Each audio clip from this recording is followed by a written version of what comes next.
Préparer son mariage, c'est toujours un peu de stress pour les mariés.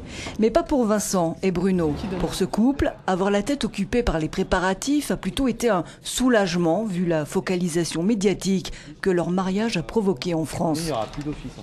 Car depuis le 17 mai, la loi autorise le mariage entre couples de même sexe en France. Un changement radical qui a clivé le pays. Approuvé par 52% des Français, il est farouchement refusé dans la rue par une partie de la société française. À la tête de ce mouvement, l'activiste anti-mariage gay Brigitte Bardot s'est adressée ainsi aux jeunes mariés. Soyez heureux, faites la fête, mais comprenez bien qu'après, ce que vous allez en fait incarner, enfin mettre en application, après, on pourra difficilement retourner en arrière. Et sachez que ça a des conséquences sur la filiation des enfants. Or, dans les pays où le mariage gay est légal depuis déjà quelques années, une fois le débat passé, c'est plutôt le retour au calme. En Belgique, il est légal depuis 10 ans.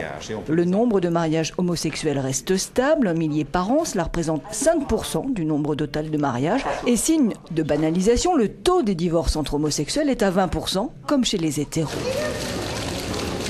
En Espagne, il y a eu quelques 20 000 mariages et près de 600 divorces depuis l'approbation de la loi en 2005.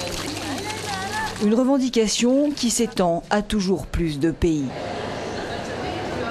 La Croatie, qui fera partie de l'Union européenne le 1er juillet 2013, y est confrontée. La Constitution ne contient pas de définition du mariage et les anti-mariages gays veulent un référendum pour la réviser.